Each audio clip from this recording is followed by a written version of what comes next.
Ladies and gentlemen, you're about to go on vacation for a week, maybe 2 weeks, maybe even 3 weeks, and you're wondering, how long does it take before I lose muscle, and should I be concerned about this vacation I'm about to take? Should I find a gym there? Should I cancel the vacation? Should I take other matters seriously? And first thing is, don't stress. If you want a quick answer on how long it takes for muscle to actually break down, it's 3 weeks. But let's go a little bit more in depth, shall we? First of all, is every now and then when you're sick, maybe like once a year or multiple times a year, once every few years if you're lucky, you get this period of about just over a week when you don't go to gym, and you notice that you're looking a lot smaller, and the immediate thought is, I've lost a lot of muscle in my week of no gymming.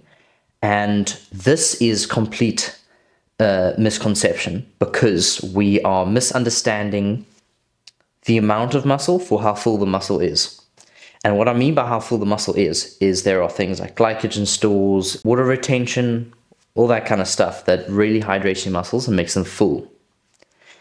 And when you're training on a regular basis, your body makes sure to fill your muscles with stuff like that, so that they are very hydrated and ready to be trained and ready to be used. But when you take a break from training, from your usual frequency and intensity, then your body decides, oh, well, we're not training this muscle anymore, so we're gonna take its fuel and use the fuel elsewhere.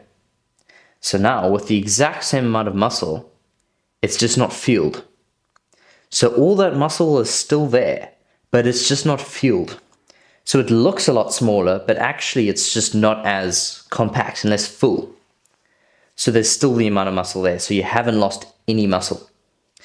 And so, like I said earlier, it takes 3 weeks for your body to actually start breaking down muscle tissue, and that's only if you don't stimulate the muscle at all, and you're in a somewhat of a caloric deficit. It might take longer for your muscle to break down that tissue if you're in a maintenance or if you're on a bulk. So should you be worried on this vacation? No, you shouldn't, because you're just gonna lose the glycogen stores and you're gonna appear depleted, but your muscle's still gonna be the same amount of muscle. And here's another thing to think about.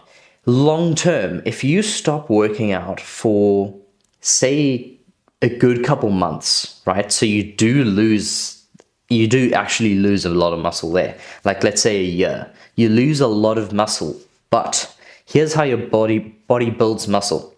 There's things called muscle cells that your body decides that it's going to build the muscle tissue around. Now, when you work out, you slowly build muscle tissue over these cells, and then once there's enough tissue around the cells, then your body slowly regenerates more muscle cells, so it can generate more tissue around those cells. And that's how it builds a lot of muscle. It just reproduces cells. But if you stop working out for a long time, all the muscle depletes, but the cells stay there. The cells never leave. They never die. They never leave. Nothing happens. They just stay there. So if you stop working out for a year and become really skinny and depleted, then you're still going to have just as much muscle gain potential as you did, because you still have those muscle cells. All you need to do is just build muscle onto those cells.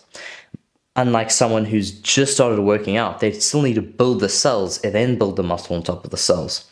So you have a big advantage. And so don't let that stop you from working out hard, because then you think, oh, I might lose the muscle really easily one day. I'm going to have to start from scratch. You don't start from scratch.